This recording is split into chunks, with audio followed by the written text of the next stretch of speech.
అధికార పక్షం మాట్లాడకుండా ఉండాలంటే మీరు డీవియేషన్ కాకుండా గవర్నర్ ప్రసంగం పైనే జగదీశ్వర్ రెడ్డి గారు అధ్యక్ష దయచేసి మీ కామెంట్స్ పైన కూడా నేను స్పందించదలుచుకున్నాను అధ్యక్ష.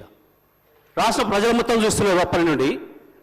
నేను దీంట్లో నుంచి ఒక అక్షరం పక్కకు పోయినా ఇప్పుడు వారు మంత్రి గారు మాట్లాడిందో ఇంకోరు మాట్లాడిందో ఇందులో ఏమైనా ఒక అక్షరం సంబంధం ఉందా దాన్ని మీరు తేల్చండి. ఈ సభలో ఉండమంటే ఉంటా పొమ్మటే పోతా అధ్యక్ష. నేను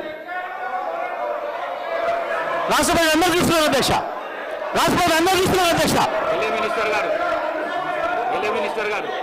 అధ్యక్ష, వారు గతంలో మంత్రిగా చేసిన వారు, అనుభవం ఉన్న వ్యక్తి జగదీశ్వర్ రెడ్డి గారు ఈ విధంగా ప్రస్తావన తీసుకొచ్చి స్పీకర్ గారిని బెదిరించే మాట మాట్లాడకుండా ఉంటే బాగుంటుంది అధ్యక్ష. తప్పకుండా వారు వాపసు తీసుకోవాలి. ఖచ్చితంగా కూడా బెదిరించడం జరుగుతూ ఉంది అధ్యక్ష. చైర్ను బెదిరించడం జరుగుతూ ఉన్న సందర్భం ప్రత్యక్షంగా మొత్తం యావత్ రాష్ట్రానికి సంబంధించిన ప్రజలందరూ కూడా చూస్తూ ఉన్నారు. దయచేసి కోరుతా ఉన్నాం. That is not the way. Srinivas Yadav గారు 2 విషయాలు చెప్పారు, మేము విన్నాము. మళ్ళీ అదే ప్రస్తావన తీసుకొచ్చి ఈరోజు వారు చెప్తా ఉన్నారు అధ్యక్ష. గవర్నర్కు సంబంధించిన ప్రసంగానికి సంబంధించి ఏదో మాట్లాడినారు, ఆర్టిఫిషియల్ ఇంటెలిజెన్స్ అన్నారు, ఇంకేదో అన్నారు, ఇంకా విన్నాం.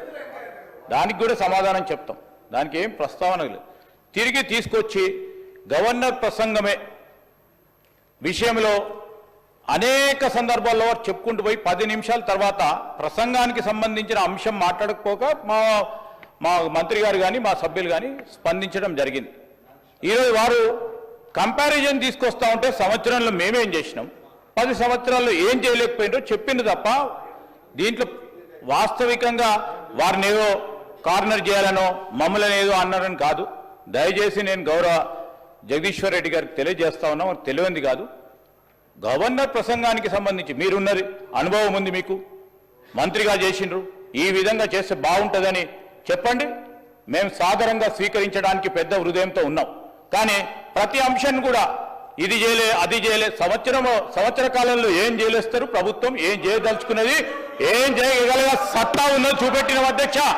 14 నెలలలో మేం చేసిన ప్రతి సంక్షేమ కార్యక్రమం విషయంలో వారు 2014 నుంచి 2015 వరకు ఏం చేయలేకపోయినరో 1 సంవత్సర కాలంలో నిలబెట్టి రాష్ట్ర ప్రజలకు తెలియజేసినాం.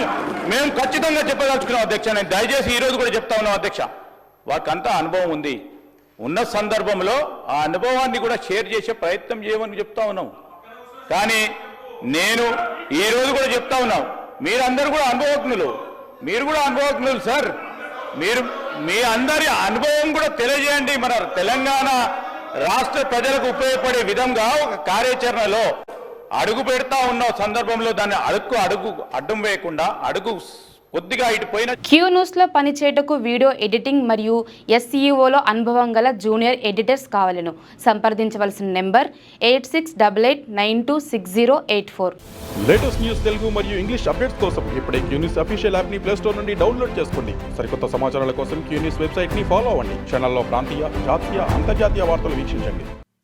లైక్ చేయండి.